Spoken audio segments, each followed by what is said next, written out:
be facilitating this creative adventure from the Netherlands, actually, because initially, when my idea to do these came to life, it was during the pandemic. I was still living in Bulgaria. It was 2020. But last year, when I was here living in the Netherlands, I started facilitating my very first experiences, which were actually in the food space. I was teaching people to make art with food, and I had a wonderful experience on the International Women's Day with ladies from, I think, 4 continents, which was just incredible. So I'm right back to where this started, and it's a wonderful feeling because finally the concept has evolved to a point where it's truly empowering in a really meaningful way. And I'm very grateful to you for the opportunity to do this. Well, I am so excited to have you here. And it's so funny how we connected on Instagram. We connected on Facebook, actually. Was it Facebook? Oh, okay. Yes, it was in Dr. Lori. Oh, what was her last name? The happiness. Science of Exactly. Happiness. Yes, exactly. That's right. You saw some of my food art, and you That's reached out. right. That's how we initially connected, and the rest is history. Amazing. We're gonna have to send her a message. Yes, absolutely, totally. She's gonna love this. Oh, I can't wait to meet my friend Michelle. She's joining us. Oh, nice. Wow. Oh. Hi, Michelle. Hello. Oh, I'm so happy for you to meet Sophie and Jessica. I'm so happy. I cannot wait. I've been looking forward to this. I'm so proud of you guys. I'm so proud. Yeah, Sophie, so wonderful to work with you, meet you, and go on this this journey, this next chapter. I think with all of us coming together and our genius is going to be over the top, truly. Couldn't agree more. This is a very beautiful Sunday. It's a very special Sunday, I think, for many people in very different ways. So let's make it a celebration of life, really. Oh, well, thank you. How beautiful. I just saw my, I can't wait. So I'm take it away, and I'm going to sit back and listen along. All right. Sit back, relax, enjoy the show. Exactly. All right. So I just want to thank everybody. I'm sure we'll probably get some stragglers, and we are recording this. So if somebody misses it, they'll get the recording. But welcome to the Outside the Box Mental Health and Wellness Creative Arts series. This is number 5 in the series, and the series is already laid out through the summer, and I'm planning on carrying it out through the end of the year. And for those of you who are not familiar, you can go to otbseries.com. And I just want to mention our supporters. First and foremost, Michelle Patterson, Global Women's Foundation and The Real Share, Mental Health America, Island Dow, LA Media Consultants, Eco Design Lab, Hugimals, which donated a weighted sloth. This thing is so ridiculously cute. They have a whole line of weighted teddy bears. Eco Art Lab, Hawaii Marketing, Gina Cabero, shout out to her. Arc Electronics and the Witzlings, and a new organization called Move to Empower the Greater Contribution, which provides microloans to women in Uganda. I also want to say I've been offering free scholarships to those impacted by the war in Ukraine. And next week, I'm very excited to have a meeting with someone and do some programming to collaborate with them as well. So on this week's workshop, I'm so excited to have Sophie Yatova. Did I pronounce that right? Not too much, but it's okay. Okay, is that the English awful pronunciation? Doesn't matter. Also known as Octafina. Name. Okay, Octafina, and she's prepared an incredible presentation. I'm just blown away. She's connecting with us from the Netherlands, and we met, and she was reminding me, on Facebook when you were doing food art. I was doing food art. This was actually my first kind of accidental experience with enjoying art, because I do not come from an artistic background at all. You don't? No. I have a degree in journalism and in business. I have a former corporate career in the IT space, and I have a former social enterprise in the food space. So art is definitely not what I used to do. Amazing. Well, I'm going to share my screen because I want you to be able to take it away here. And I think you're able to share your slide. I'm going to share my screen now. Yes. Okay, great. Okay, can everybody see my screen? Not yet. Oh, yes, now we can. Okay. Okay. Let's full screen this and let's get this started. Okay, let me see how I can minimize this so they're not in the way. Keep in mind, everyone, that she said she does not have an art background. I will actually take you right back to where everything started, because a year ago, I started this very unexpected and rather scary journey back to art, because all of us begin creating early on when we are children. We don't even think about that. This is a natural kind of instinct that we have, but somewhere along the way, many things happen. We kind of get out of the habit of doing this because we are conditioned to think of this as a waste of time when we're grown-ups. And that's how I thought of it. For better or worse, it was my very difficult to navigate and extremely painful, but also very therapeutic adventures in the mental health struggles universe of over the last several years. It was in that space where my love for art reemerged. And so today I just want to share with you something that I stumbled upon and something that saved my life, quite literally. So without going into very deep details, this is just briefly what's going to happen today. I'm going to take you initially through my Paint to Power story, because today what we're going to do is that we're going to learn how to use doodling to start transforming different painful experiences into powerful, how to say it, into unexpected superpowers. And so you're going to see how that happened with me, and you are going to have the chance to experiment with that concept and see if it maybe can help you feel better in different circumstances. So you're going to learn how to take an emotional snapshot through your inner exploration. And then I'm going to briefly explain how this whole doodling thing works, and how you can approach that even if you've never made any art before. And then we're going to be actually doing the experience. We're going to doodle and dance. I'm going to put on some music, and you're going to have a chance to just experiment, to get creative, to enjoy some freestyle of the page doodling. And then whoever is in the mood, we're going to have a chance to share and to kind of get inspired by what the others have done. And at the end of the adventure, we're going to see how this whole experience impacted us. And we're going to take an emotional snapshot again. Okay, are there any questions at this point? Okay, I don't see faces, so unless anyone speaks, I'm just going to continue. Okay. And get right into it.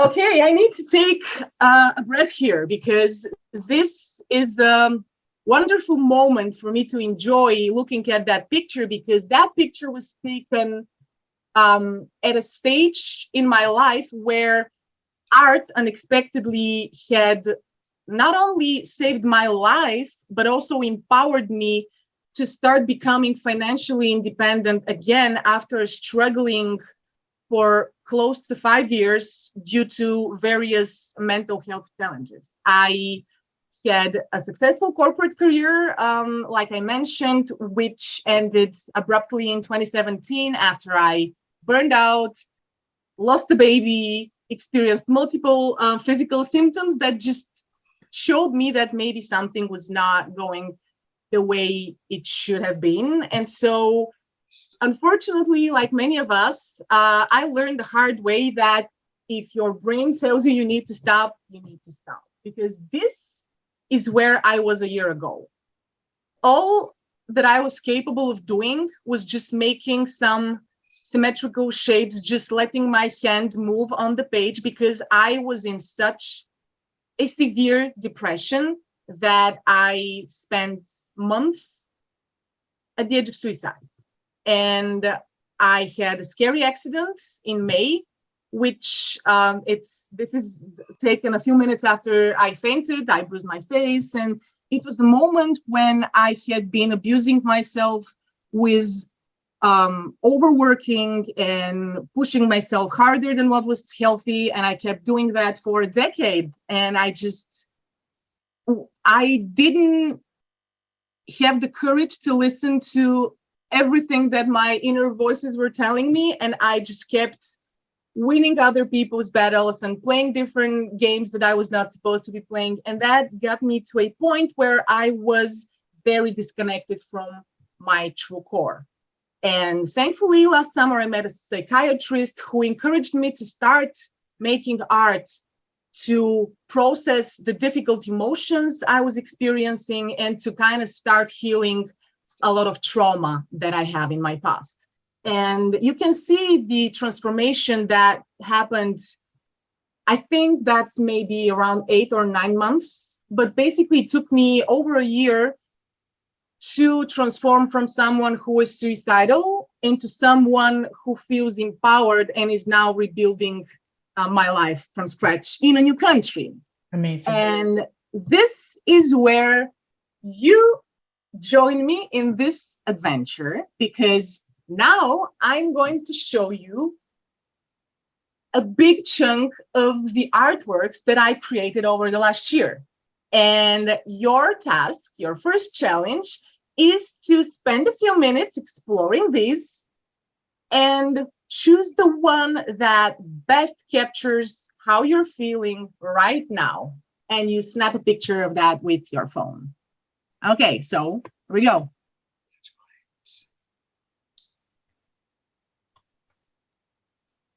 I need an indication that you can all see it. Somebody just express something. It's amazing. I can see it. It's Janine. Yes, we could see it. Great, thank you. Oh my gosh. So you have to give us this. I'm going to give you maybe a couple minutes, 2-3 minutes to just go over these. And the idea is not to think too much. Just let your instincts kind of drive you toward the one that best kind of captures how you're feeling.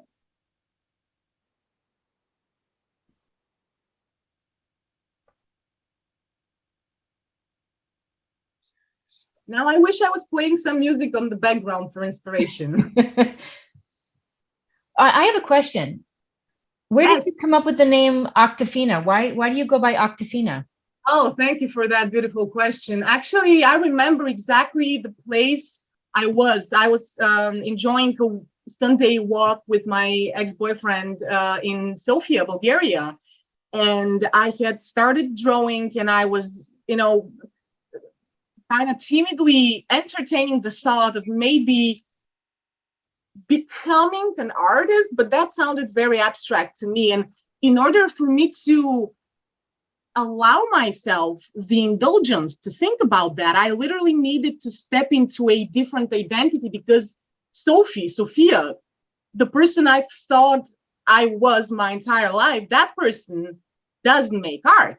That what do you mean you start drawing at 32? Like, well, this is irresponsible. You're a grown-up. That's a waste of time, right? That's what society kept telling me. And I have thought of myself as an octopus for quite a while now, because octopuses have 3 hearts and 9 brains, and they have blue blood, and they're pretty much more like aliens than they are like animals. And I feel more like an alien than I do like a human. So Octafina kind of just came out of nowhere and felt perfect. And it fit like the best dress that I've got. And I wear it proudly, because this is an identity that I designed. And it's an identity that is an empowered person and not somebody who lives through trauma. Thank you for sharing that. And by the way, it's so interesting how people, even it can be our closest friends or family, will say, why are you doing this? You're supposed to be doing this. Your degree is in that. Yeah. And they set these expectations, and then you question yourself. But I believe to have a non-linear life is the best kind of life, where you sample different experiences and you meet different people and you grow. I mean, Jessica, you have a theater background. You know, she's a teacher in Queens, correct? And she's multi-layered. And I think that is, and Michelle Patterson, multi-layered, multifaceted, built, you know, very successful businesses, done live music events. So anyway, I love that you share that story, because too many times we're swayed to not live to our full potential. Yeah. And we are all beautiful constellations of so many different things at once. I mean, not only just the skills and talents and expertise that we've got, but the trauma, the wounds, the scars, the curiosities, and all of these things come together to kind of shape, to sculpt the identity that we've got, and that keeps evolving day after day. And how can we expect to be the same people? I don't even know. I mean, it's just very, very mind-blowing to me. But anyway, we can have that conversation for a very long time, and I want to keep going because I want to get you all start to doodle. And so to do that, let me just briefly go over what doodling for mental health is in the first place. So obviously doodling is something that people have done for a very long time in very different ways, and there's no like rule how to do doodling.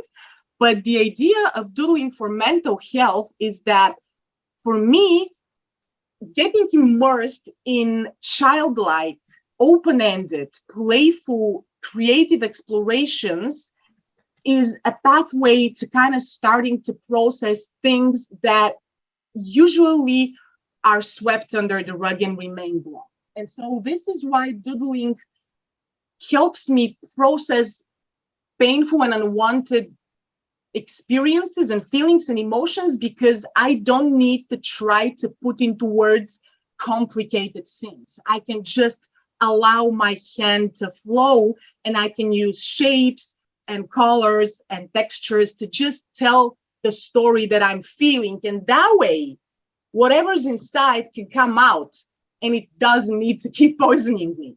And so as I kept drawing and drawing, I didn't initially think of what I was doing. I was just going with the flow. I was just so fascinated of how enjoyable that was that I didn't even think what was happening. And then a few days ago, I went to this gorgeous lake close to the heart of Eindhoven, actually, and I sat on this beautiful bench, and I was looking at the water, and I started making the plan for today. And I realized that I accidentally came up with a visual language that consists with 5 basic visual elements, which can be combined in countless ways to tell countless stories.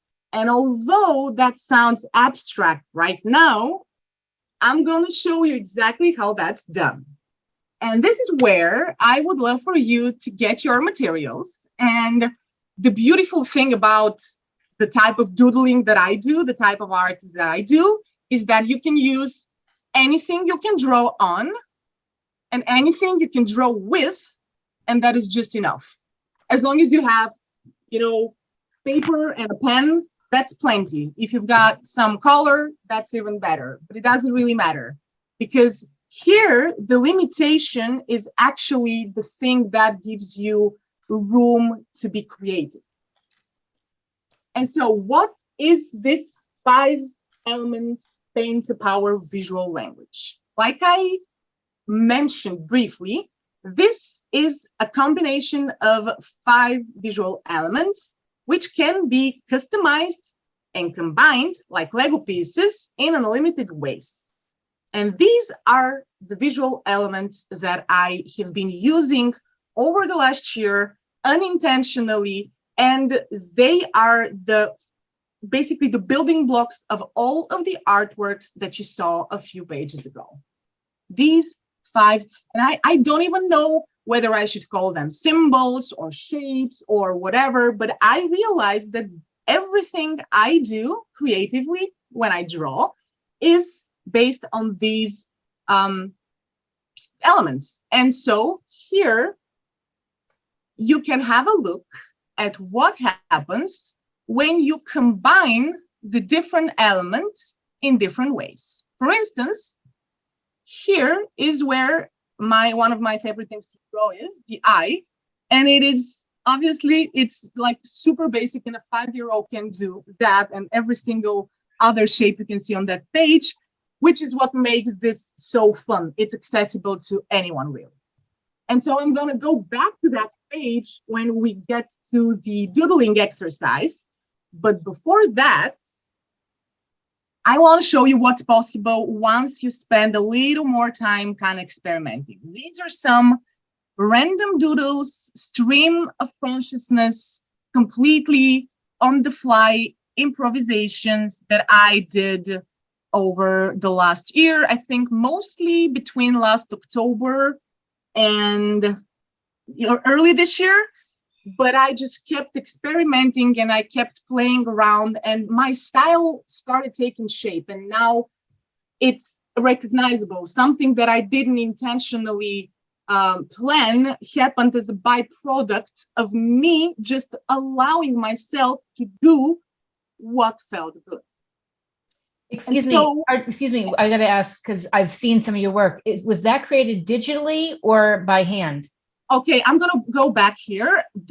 All of these starts in a notebook. Okay. Every single one starts in a notebook. These ones here on this page were digitized by using a device. But what I do usually is that I draw with markers or acrylic paint or whatever it is, and then I scan my artworks. These here in particular were digitized after they came out in my notebook initially.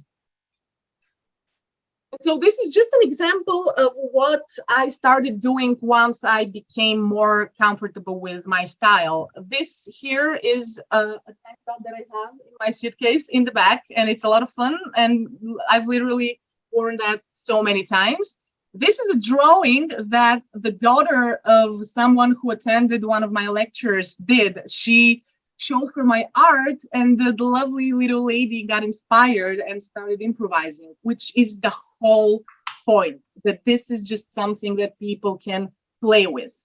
And this here is something that I did because in my former life, I was a food stylist and food designer. So I've got a bunch of dishware, white, stylish, clean, that I didn't know what to do with. And then I started drawing on it.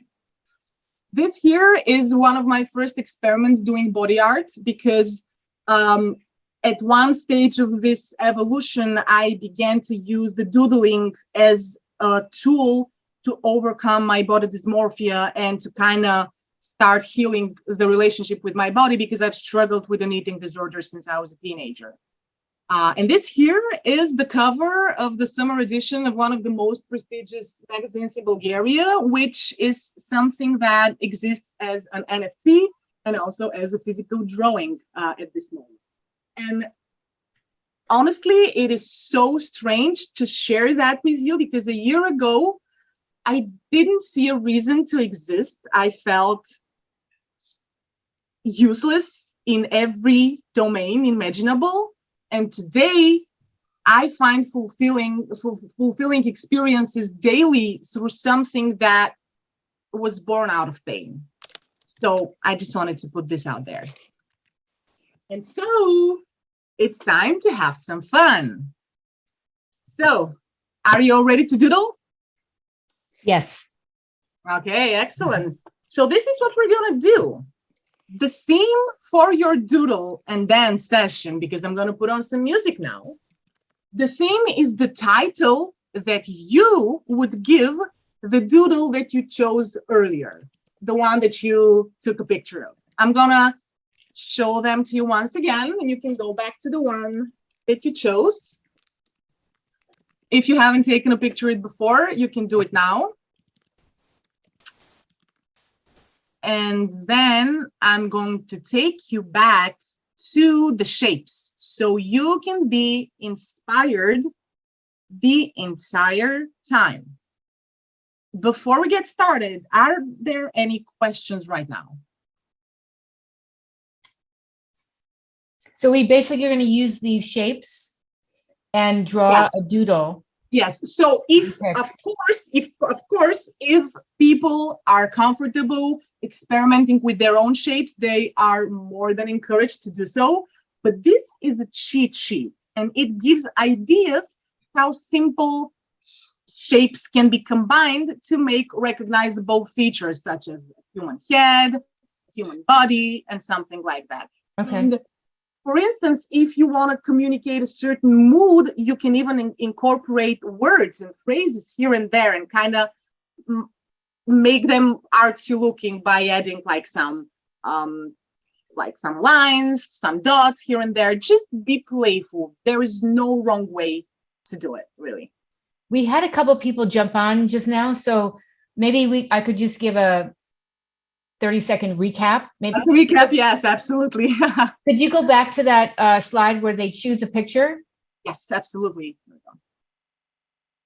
So Octafina was showing her artwork and asking us to choose one picture that resonates with us.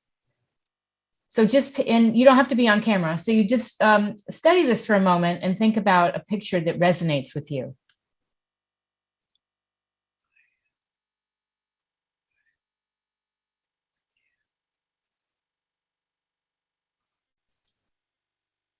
And then she should play some. Sorry, go ahead. I was going to say, do you think we should play some music? How are you all feeling about that? Michelle, what do you Yeah. think? I love it. I think so. Okay. I love playing the music too. And she's a dancer. And I'm a dancer. Oh, by the way, if someone would rather be the DJ, I would gladly give you that honor because I have something in mind, but I don't think it's the best one. So if somebody feels like playing some good music, I'm totally game for that. Or you can just put it in the chat box and I can play it because I'm sharing my screen. I'm going to let other people decide what would be a good Sunday morning doodle track.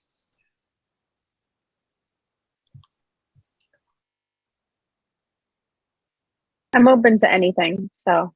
Okay. Janine, let me try to find. I actually have a pretty good playlist. That's but let fine. me see if I can find that. But it's not on my laptop, so I'm gonna try to send it to you on. Let me see if I can. Because I can pull it up on YouTube. It's on Spotify actually. Oh, Spotify. I don't. But if you don't have Spotify, we can just put anything. It doesn't really matter. Okay. Can we go to the cheat sheet? I just want to know the new people who joined. Why don't we go to the cheat sheet? Okay, so let me just put some music first and just, on the background, just so we have something chill. And in the meantime, if there are any ideas for better music, please feel free to share. And I'm going to go back to the cheat sheet. And you're going to have minutes to just have some fun. If there are any questions at any point, you can just let me know. If not, just enjoy some you time.